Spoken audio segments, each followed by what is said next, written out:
Aló, aló, muy bien. Vamos a inclinar el rostro para orar.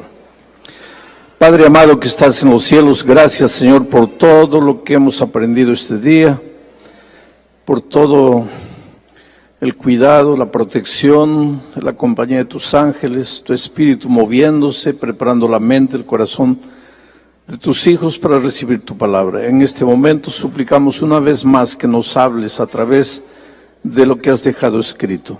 En el nombre de Jesucristo. Amén. Muy bien, hermanos. Como les dije, cada noche vamos a estudiar la vida de un personaje bíblico. Hoy día vamos a hablar un poco de Abigail, una mujer que no es muy mencionada, pocas veces se predica un sermón sobre ella, y sin embargo es una mujer extraordinaria y de cierta manera un símbolo de Jesucristo. Esto es admirable y ustedes van a ver. Vamos a colocar el texto ahí en la tela. A ver cómo es esto. ¿Dónde está el texto? Ahí está. Muy bien. La historia toda está en el capítulo 25 del primer libro de Samuel, pero naturalmente no tenemos tiempo para leer. Podríamos ir analizando versículo por versículo para sacar las lecciones apropiadas para nuestra vida. No tenemos tiempo, el capítulo es largo. He seleccionado algunos versículos para extraer lecciones que pueden ser aplicadas a nuestra vida. Dios nos habla a través de su palabra, pero tienes que estar atento a su voz. Cuando se estudia la Biblia, es como cuando se come.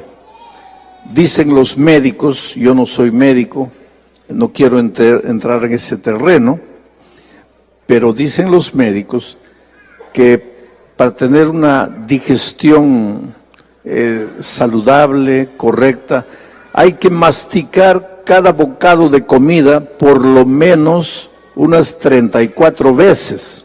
No sé si es verdad o no. Ahora yo no sé cuántos de ustedes colocan un bocado de comida en la boca y comienzan a contar las 34 masticadas, ¿no? 1, 2, 3, ahí pasan, hay otro bocado. Yo por lo menos no lo hago. Pero una vez un médico me estaba diciendo, pastor, ¿sabe por qué Dios nos dio saliva? No es para escupir al hermano. Dios nos dio saliva porque cuando colocamos el alimento en la boca y masticamos, la saliva se mezcla con la comida. Y cuanto más la saliva se mezcla con la comida y tragamos ya el bolo alimenticio bien mezclado con saliva, entonces el proceso digestivo es mucho más saludable.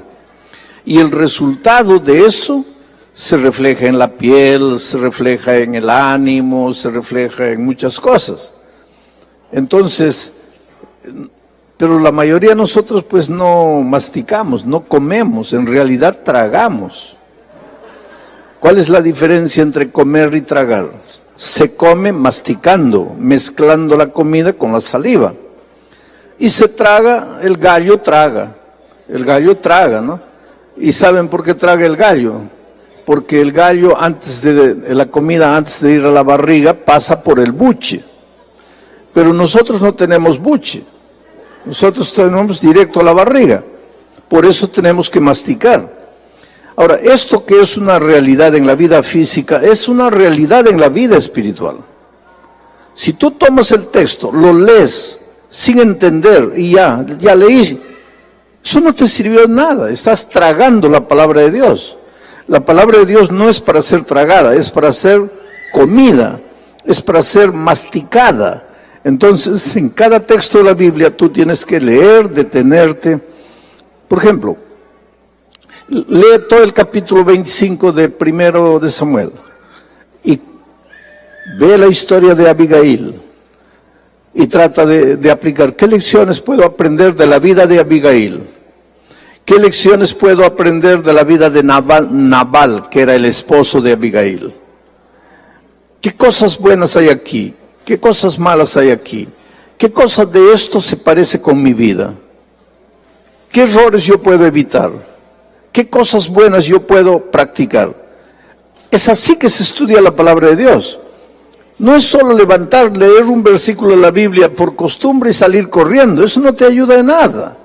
La palabra de Dios es para alimentarte, pero para eso tienes que pasar mucho tiempo con la palabra de Dios.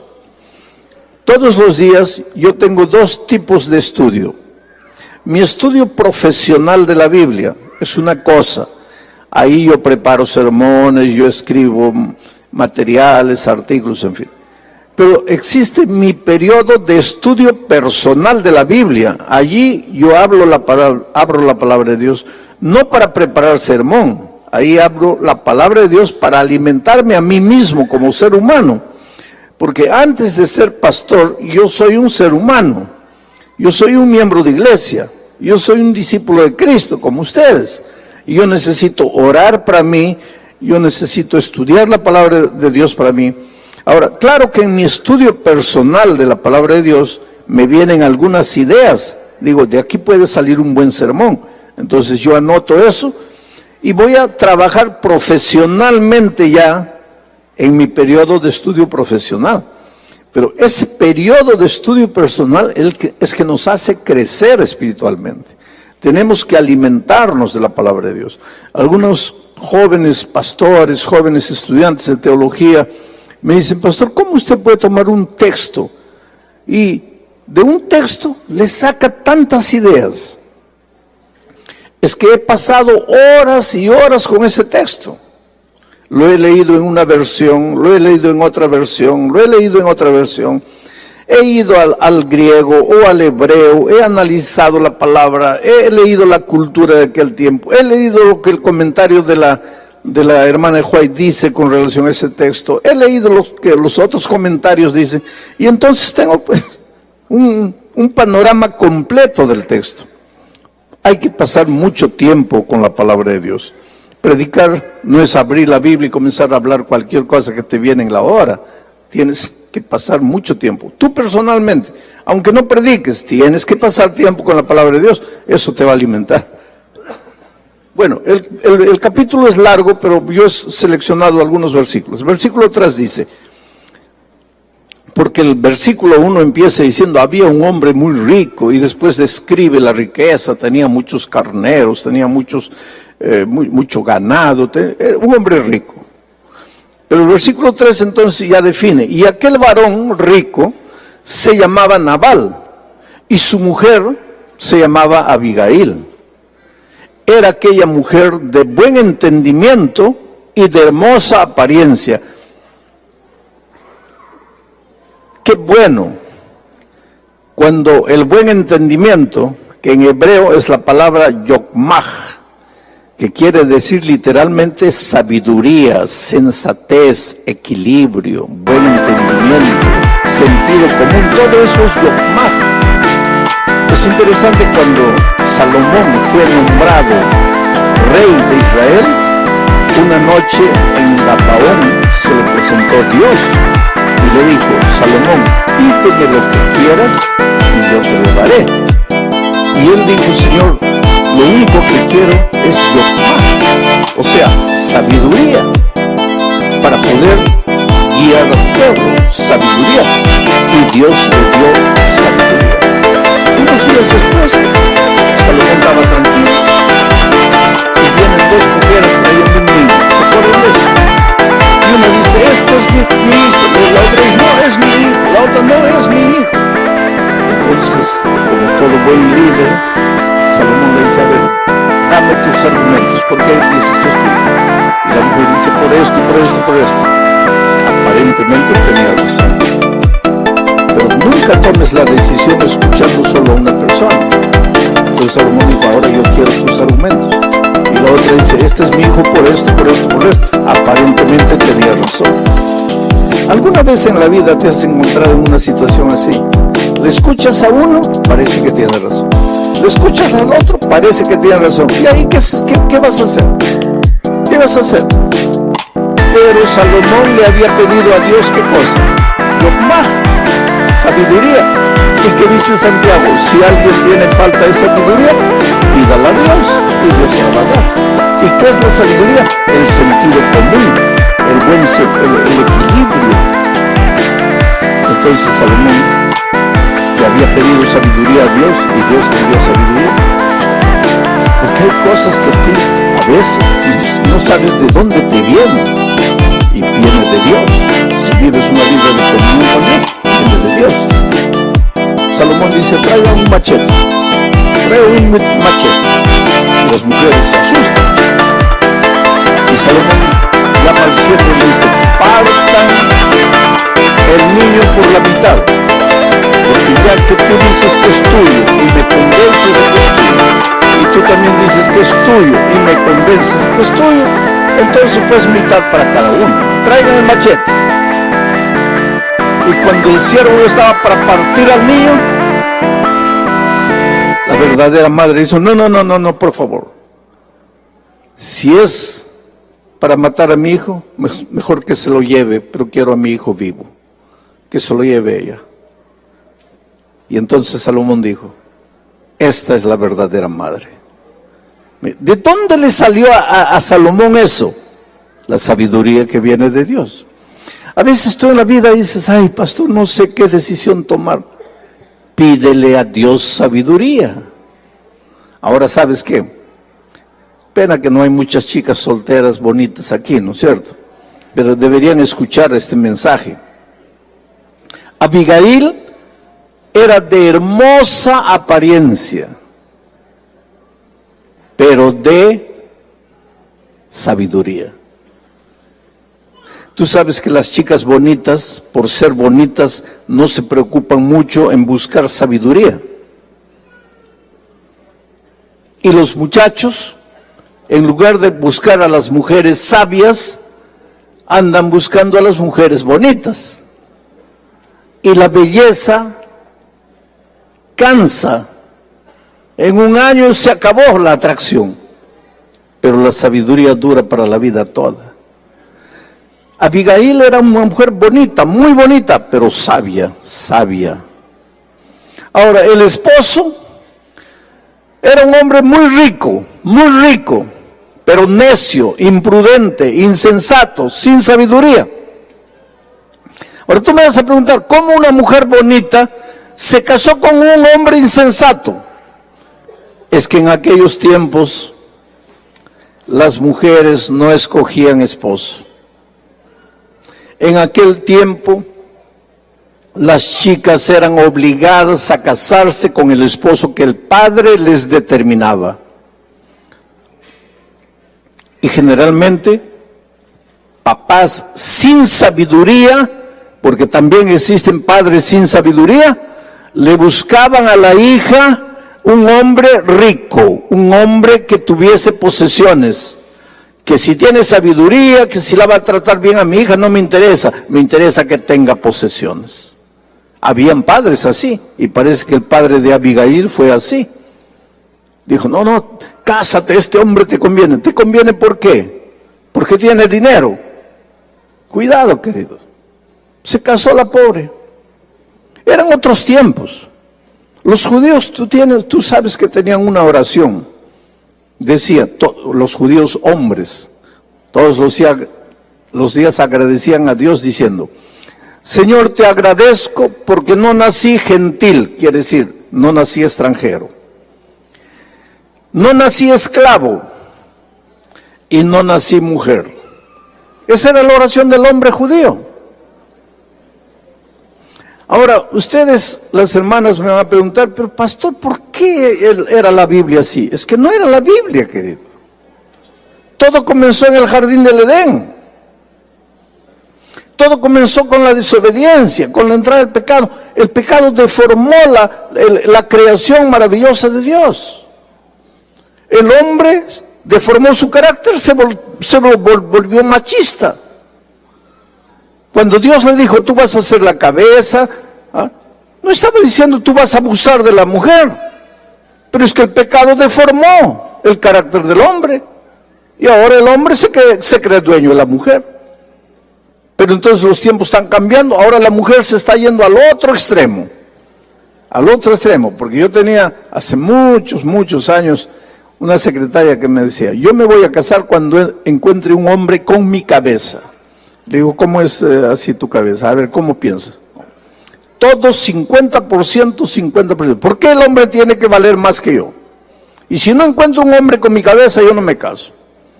Le digo, pero ¿cómo es eso de 50%, 50%? A ver, explícame. Dice, por ejemplo, si tenemos un hijo, yo me quedo en la casa mediodía cuidando del niño y mediodía voy a trabajar. Y mi esposo se queda mediodía trabajando y mediodía cuidando del niño. Tiene que ser así. 50%, 50%. Yo le dije, pero hija, si fuera así, Dios hubiera dicho, el hombre se queda embarazado 4 meses y medio, la mujer 4 meses y medio. No son las cosas. Miren ustedes. Hombre y mujer no somos iguales. Dios nos ha hecho diferentes, pero incompletos. El hombre es diferente de la mujer, pero es incompleto. ¿Para qué? Para que junto con la mujer se complete. Yo no les voy a dar una clase esta noche de la teología del ser humano, pero teológicamente el hombre solo no es completo, la mujer sola no es completa. Cuando están juntos están completos, son un ser humano completo, separados son incompletos. ¿Pero quién vale más? Nadie vale más. Los dos son iguales. Pero el pecado entró y deformó todo. Y en los tiempos de Abigail, la pobrecita ya no podía escoger esposo, los papás le escogían. Y padres sin sabiduría le escogían un marido rico, pero necio, torpe, malo. Pero Abigail es la mujer que nunca se conformó con una situación de desorden. Querida, la vida te puede maltratar. Las circunstancias pueden ser difíciles, pero nunca te contentes con aceptar lo que no está correcto. Y te voy a ir hablando de eso un poco más adelante.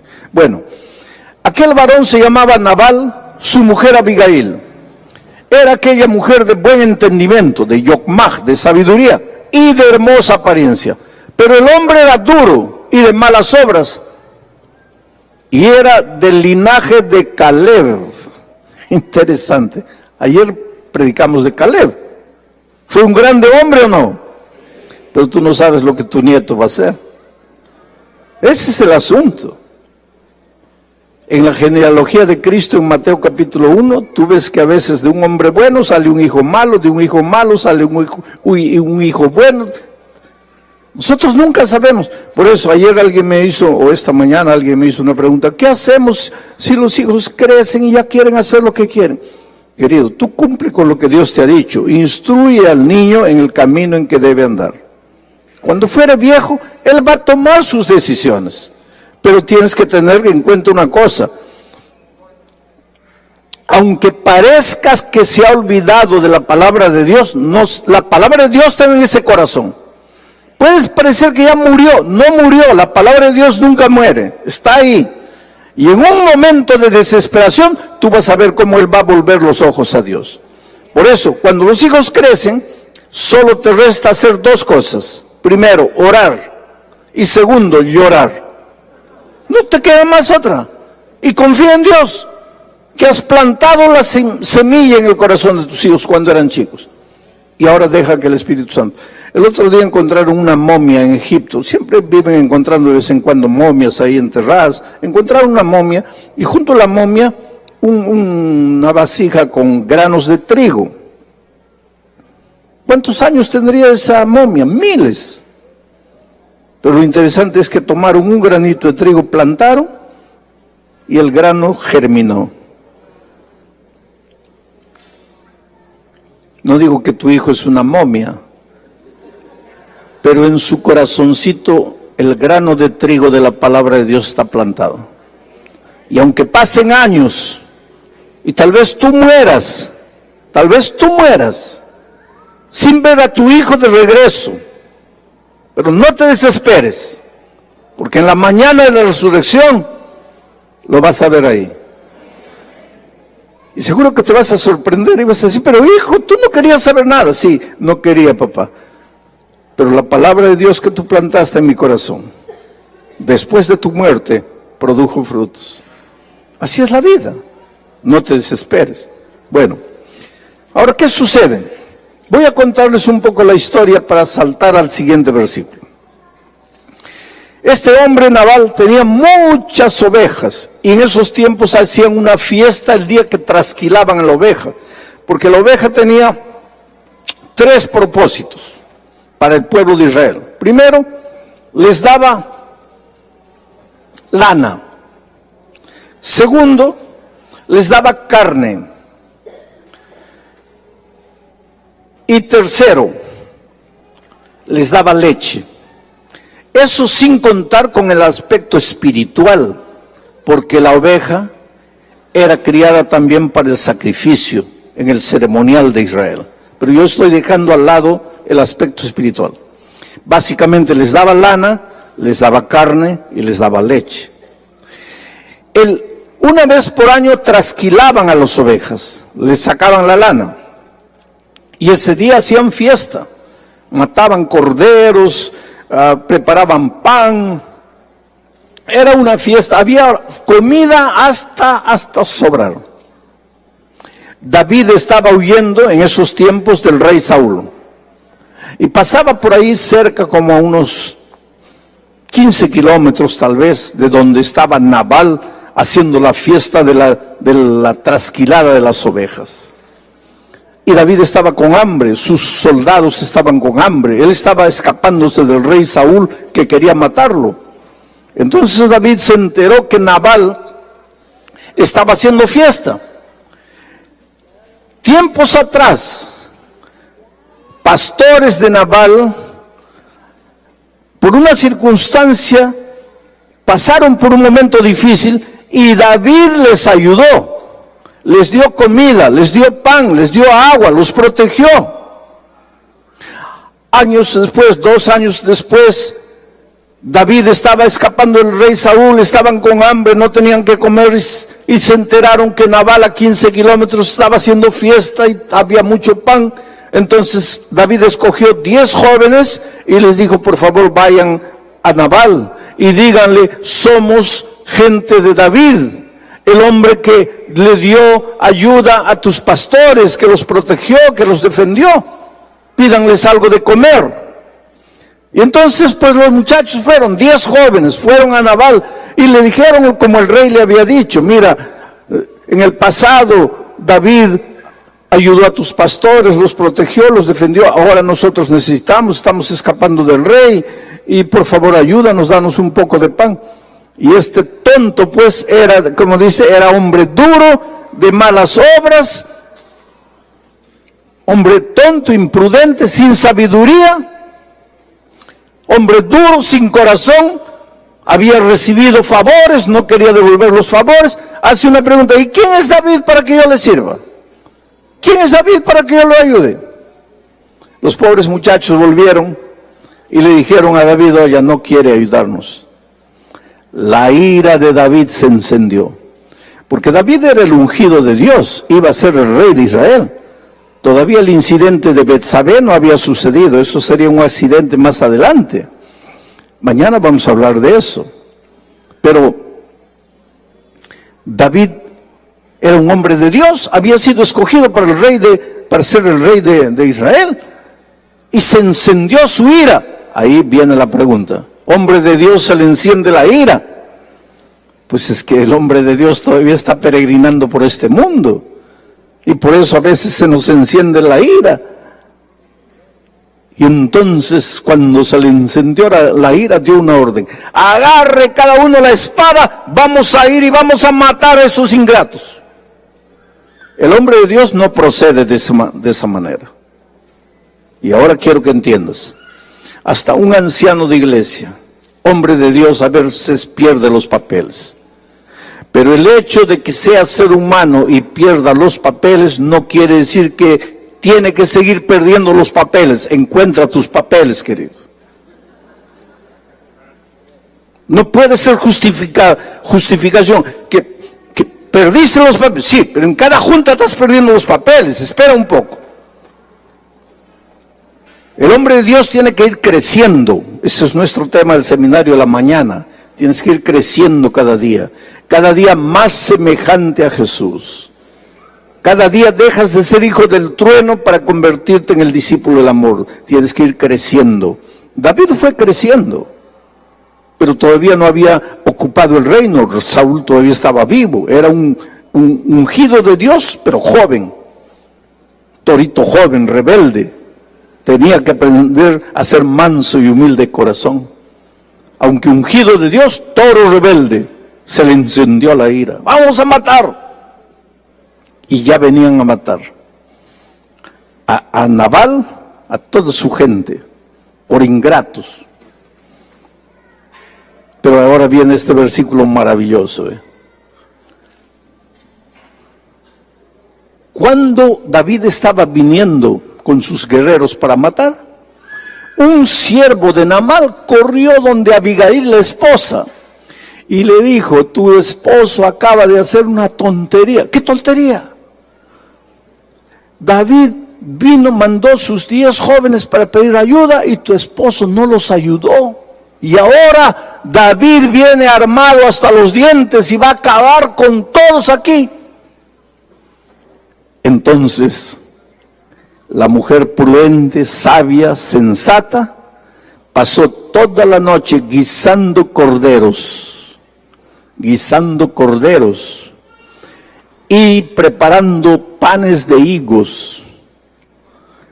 Y a la madrugada se levantó y se dirigió al encuentro de Nabal. ¿Para qué venía Nabal? Para matar. ¿A quién? A un pecador miserable. ¿Merecía morir ese pecador miserable? Sí. En aquel tiempo, el que la hacía, la pagaba. Ojo por ojo, diente por diente. Esa es la ley de aquellos tiempos. ¿Ese hombre era duro, malo, perverso? Sí. ¿Merecía morir? Sí. ¿Venía la muerte? Sí. Pero aparece la mujer ahora. Mira, montando un asno. Ahora dime una cosa. Piensa en Jesucristo. ¿Cómo entró a Jerusalén ya para entregarse a la muerte? ¿Cómo entró? Y ahora mira aquí a Abigail, montando un asno. Descendió por una parte secreta del monte. Ahora dime, ¿dónde murió Jesucristo? En un monte. ¿A dónde fue Abigail? A un monte. ¿Dónde estaba el monte donde Cristo murió? En Jerusalén, en el Calvario. ¿Cómo entró Jesús? Montando en un asno que nunca había sido montado. ¿A dónde fue Abigail? Al monte. ¿Para qué fue Abigail allá? Para interceder por Nabal, porque dice, y montando un asno, descendió por una parte secreta del monte, y he aquí David y sus hombres venían frente a ella, y ella les salió al encuentro.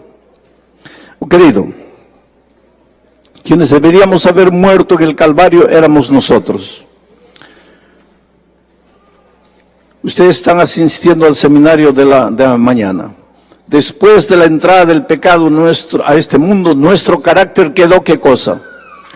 Deformado, depravado, somos malos, somos necios, de corazón duro, hemos pecado, hemos desobedecido a Dios. ¿Merecemos morir o no? El salario del pecado es la muerte. La paga del pecado es la muerte. ¿Cuántos pecamos? Todos pecamos y estamos destituidos de la gloria de Dios. Todos merecemos morir. Entonces, quien tenía que haber sido clavado en la cruz del Calvario, éramos nosotros. Ahí venía el diablo al Calvario para matarnos a nosotros. Pero ahí va Jesús para sustituirnos, para ocupar nuestro lugar, para morir por nosotros. Ahora mira lo que hace Abigail. Ella llega allá al monte, montada en un asno, se encuentra con David. Y cuando Abigail vio a David, se bajó prontamente del asno y postrándose sobre su rostro delante de David, se inclinó a tierra. Y se echó a sus pies y dijo: Señor mío, sobre mí sea el pecado, mas te ruego que permitas que tu sierva hable a tus oídos y escucha las palabras de tu sierva. Es admirable, creo, porque nosotros predicamos muchos sermones de Moisés cuando Dios dijo: voy a matar a todo el pueblo. ¿Y qué dijo Moisés? Señor, rasga o saca mi nombre del libro de la vida, pero perdona al pueblo. Y ahí Moisés se levanta como un símbolo de Jesucristo. Ahora esta mujer, y yo creo que nunca la has presentado como un símbolo de Jesucristo, pero aquí esta mujer se presenta: nosotros merecemos morir. Ahora ella se presenta: Señor mío, mátame a mí, yo he pecado. ¿Qué había pecado? Mira, Señor mío, sobre mí sea el pecado. ¿El pecado de ella? ¿Qué había hecho ella para merecer morir? ¿Quién había pecado? El bruto de Naamán, de Nabal. Ese tenía que morir. Pero ella dice: sobre mí sea el pecado. ¿El pecado de quién? ¿Qué es lo que hizo Jesús en el Calvario? Sobre mí sea el pecado. ¿El pecado de quién? De nosotros. Hombres de corazón duro, perversos, depravados, en las palabras de Elena White. ¿Cómo encajan las cosas de manera maravillosa, querido? Ahora mira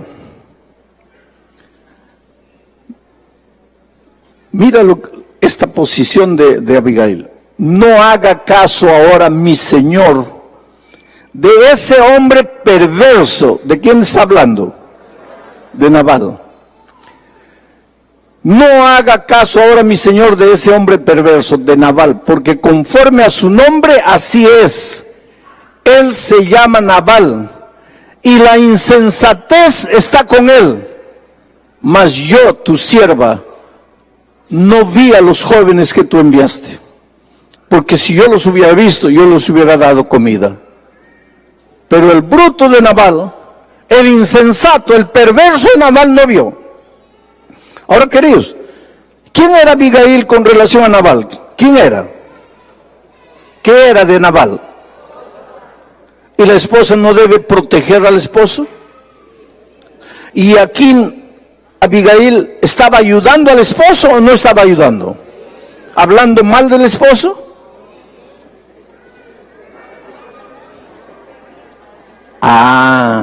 Ella no estaba hablando mal del esposo. Ella estaba diciendo la realidad del esposo. Ahora aquí hay una lección que quiero que entiendan.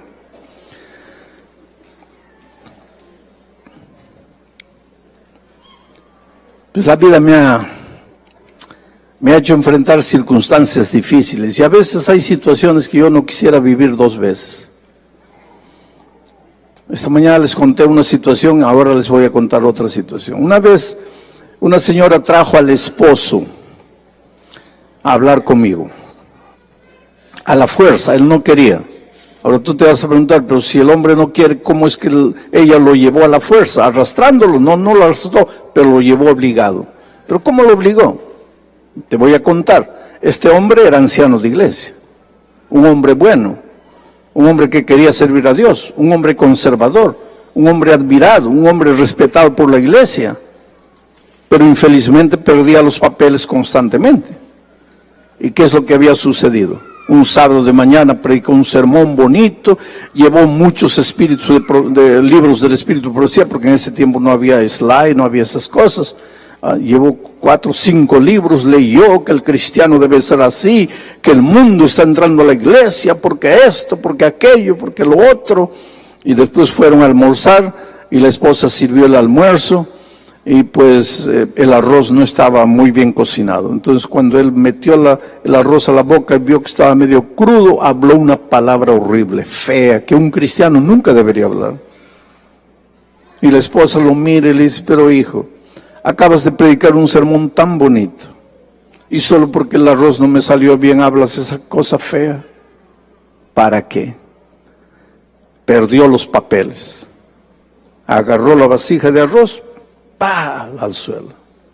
Y no contento con eso, fue a agredir físicamente a la esposa. Pero los hijos crecen, querido. Ese hijito de 3, 4, 5 años que tienes, crece. Y el hijito de él, el mayor, ya había crecido, estaba con 12 años. Y cuando vio que el papá iba a agredir a la esposa, el niño de 12 años se colocó delante de la mamá y enfrentó al papá. Y le dijo, a mi madre no la vas a tocar. Y él nunca imaginó que el hijo un día lo iba a enfrentar. Pero ahora el hijo lo estaba enfrentando. No vas a tocar a mi mamá. Y él lo miró así asustado. Nunca imaginó que el hijo iba a reaccionar de esa manera. Sacó la correa, sacó el cinto. Y le dijo, hijo perverso, te voy a enseñar a guardar el 5.º mandamiento. ¿Qué dice el 5.º mandamiento? Honra a tu padre y a tu madre.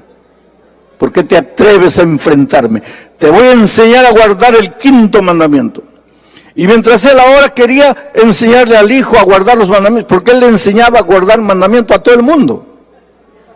Mientras estaba queriendo enseñar, la esposa fue, agarró su cartera, su bolsa y comenzó a salir. Y entonces él dejó al niño y corrió a la puerta y se plantó en la puerta. ¿A dónde vas? Y ella le dijo, voy a la policía. Te voy a denunciar. Tú no puedes tocarme físicamente, como lo has estado haciendo. Voy a la policía. No, no puedes hacer eso. ¿Por qué no puedo hacer? Porque la hermana de White dice que no debemos llevar nuestros problemas al mundo. Ah, qué bonito, la hermana de White dice eso. Y la hermana de White dice que me puedes pegar. La hermana de White dice que puedes hablar lo que has hablado solo porque el arroz no salió bien. No, no, no, no, no. Se acabó. Hoy día yo voy a la policía. Y en ese tiempo en el Brasil acababa de salir una ley llamada María da Penha. La ley María da Penha. ¿Hay algún brasileño aquí? ¿No hay brasileño? La ley María da Penha es una ley asustadora. María da Penha fue una mujer que murió agredida por el esposo. De tanto golpe la pobre murió. Entonces se tramitó una ley. Y esa ley dice, hombre que pega a la esposa y es denunciado, 48 años, 48 horas, antes de que dé cualquier explicación, 48 horas al calabozo, sin hablar con nadie. No, que la ley, dale a ley. Después tú vas a explicar, 48 horas ahí. Y si el hombre acababa de salir la ley María da Penha, y ahora la esposa se le estaba yendo a la policía. Y el hombre pues comenzó pero hija, no puedes hacer eso. Mira el escándalo sobre la iglesia. Pues así son las cosas, querido. Nos preocupa el escándalo, pero no vivimos el evangelio. Y entonces cuando lo vio así desesperado la esposa, porque nuestras esposas son más inteligentes, mucho más inteligentes de lo que a veces nosotros pensamos. La esposa ya se dio cuenta, este pobrecito ya está en mis manos. Y entonces cuando vio así, le dijo, bueno, solo hay 2 caminos de que yo no vaya a la policía. Número 1, me matas, pero yo sé que no me vas a matar. Número 2, el lunes a primera hora vas conmigo a hablar con el pastor Bullón. Ahí empezó las cosas. Dijo, bueno, por lo menos el pastor Bullón no me va a meter a la cárcel 48 horas. Entonces prefiero el pastor Bullón. Fue así que lo trajo el lunes a primera hora por la fuerza. Ahora, la iglesia adventista enseña entre las cosas que enseña que ningún hombre debe agredir a su esposa. Y la esposa que es agredida no debe creer que si denuncia a su esposo está haciendo algo de malo. Y esta es la mujer. Dijo: Señor, yo quiero a mi esposo, yo lo amo, yo no quiero que muera. Pero tienes que saber que ese hombre es un hombre malo, es un hombre perverso. Y no estaba haciendo nada contra su esposo, al contrario, lo estaba protegiendo. El Evangelio, querido, llega para libertarte, no solo del pecado. El Evangelio te liberta de la ignorancia, de la mediocridad, de la esclavitud social, financiera. El Evangelio te da alas para volar, pero el Evangelio llega a tu vida para transformar tu corazón, para que dejes de ser perverso y te vuelvas un hombre noble, para que reflejes el carácter de Jesucristo. El Evangelio llega para prepararte para el reino de los cielos. Sabes que yo hablé con este hombre mucho tiempo. Él lloró, lloró, lloró. Nunca más lo vi.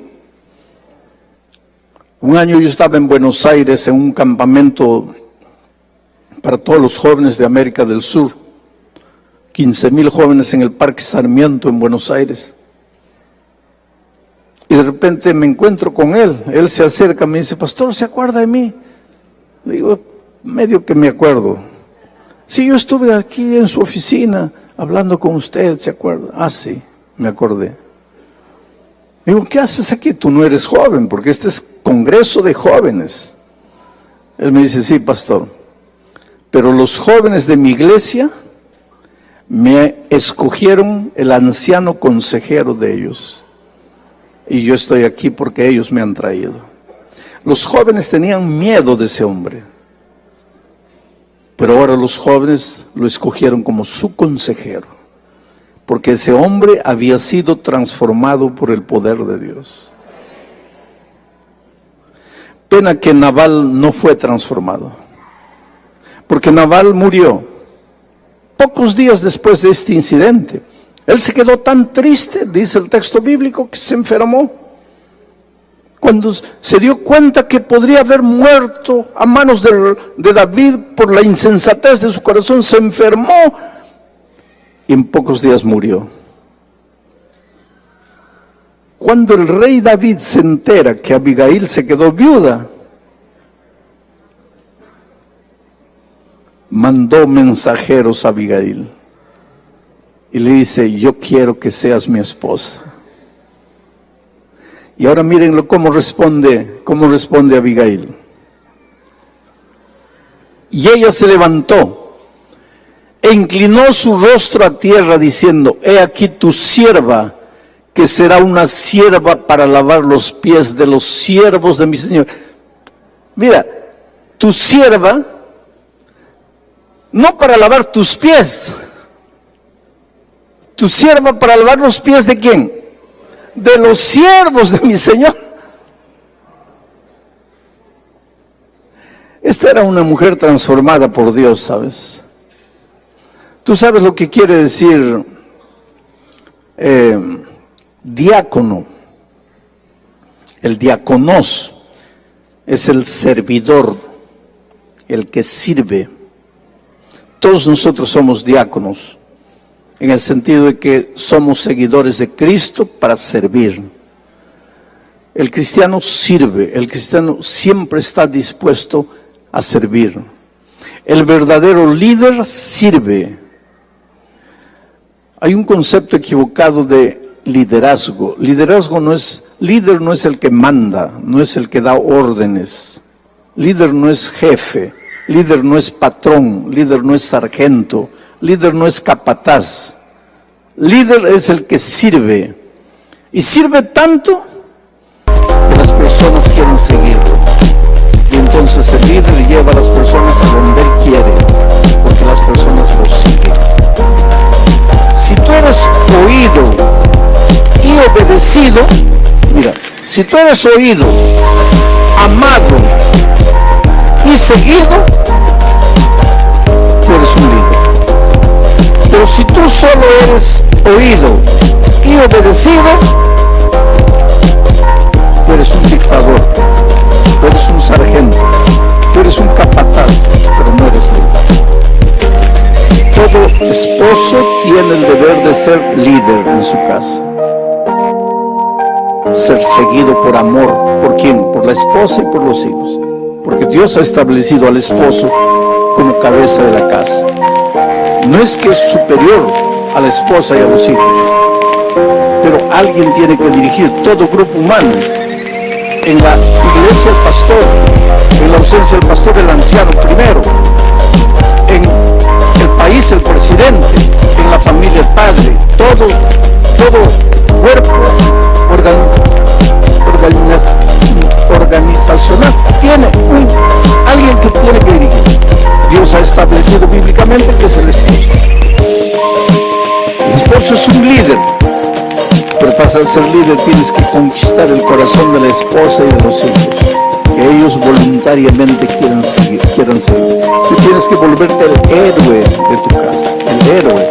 La esposa y los hijos tienen que admirarte, tienen que creer que tú eres lo más fabuloso que existe en el mundo. Cuando has llegado a conquistar a tu familia de esa manera, eres el líder que Dios quiere que seas en tu casa. Cuando en la iglesia eres el anciano que todos aman, que todos admiran, que todos quisieran ser igual a él, ahí eres el líder de la iglesia. Entonces tú no te limites a ser un anciano que da órdenes, que manda, no, sé un anciano que inspira, un anciano que las personas quieren seguirlo, quieren ir a donde él va. ¿Y por qué todo eso? Porque tenemos un líder así, que es Cristo, que siendo el Hijo de Dios, habiendo bajado a esta tierra, agarró la toalla y el lavatorio de agua para lavarle los pies a los hombres pecadores. Por eso es que yo digo que esta mujer es un símbolo de Cristo, porque cuando dice yo voy a lavar no solo tus pies, voy a lavar los pies de tus siervos, esa es la mujer, ese es el espíritu de Cristo, ese es el espíritu que debe tener todo cristiano, servir y no ser servido. Ahora, esto, querido, es fácil de predicar, pero no es fácil de vivir. Alguien un día me dijo que el lugar donde todos se vuelven santos es aquí, este metro cuadrado aquí. Cuando entras aquí, te vuelves santo. Cuando sales de aquí, ahí es el verdadero ser humano. Por eso yo siempre digo que predicarles para ustedes, que no me conocen mucho, porque conocen mi cara, saben que no tengo cabello, esas cosas ustedes saben. Pero ustedes no me conocen por dentro. Entonces predicarles a ustedes es fácil para mí, porque ustedes no me conocen. Pero el sábado pasado yo prediqué en Brasilia, bauticé a un nieto mío, y ahí estaba mi hijo, ahí estaba mi esposa, ahí estaba mi nuera, ahí estaban mis nietos. Y entonces, cuando yo me levanté para predicar, le dije a Dios en mi corazón: Señor, ahora sí, ahora quiero ver si tú puedes hablar a través de mí. Porque si yo veo a mi esposa, a mis hijos, a mi nuera, a mis nietos así, entonces yo tengo que agradecer a Dios, porque ellos están no viendo al esposo nervioso, al suegro duro, al hijo intransigente, al padre intransigente, están viendo al hombre de Dios. Y ese es un desafío que todos tenemos en la vida, queridos. Dejarnos ser transformados por Dios. Llegar a tener el espíritu de esta mujer, Abigail. Ahora, ¿sabes lo que es ingrato en la vida? Después de este capítulo 25, que es el único capítulo donde Abigail aparece y después desaparece. Nunca más la vas a encontrar en la Biblia, Abigail. Se casó con David. Nunca más se menciona su nombre para nada. ¿Qué fue de la vida de ella? No importa. No importa. Pero cuando lleguemos al cielo, por lo menos yo quiero conocer a Abigail. Y le voy a decir a Abigail, leí tu historia en el capítulo 25 de primero de Samuel y me inspiró. Me sentí tan inspirado que prediqué un sermón en el campestre Soquel y te mostré como un símbolo de Cristo, porque tu sabiduría me inspiró, porque tu sencillez, tu humildad me inspiró a ser como tú, porque tú fuiste como Jesús. ¿Cuántos quisieran decirle esta noche, Señor, hazme humilde, hazme sabio, hazme simple? Gracias, Padre querido, por tu palabra. Gracias por esta noche. Gracias por tu cuidado a lo largo del día, todo lo que hemos aprendido. Oh Señor, que todo sea semilla plantada en el corazón y que tu Espíritu haga germinar esa semilla. Danos ahora una noche de descanso en tus brazos, de amor, seguros de que mañana será otro día de bendición. En el nombre de Jesucristo. Amén. Dios les bendiga, hermanos. Dios les bendiga, hermanos. Dios les bendiga, hermanos.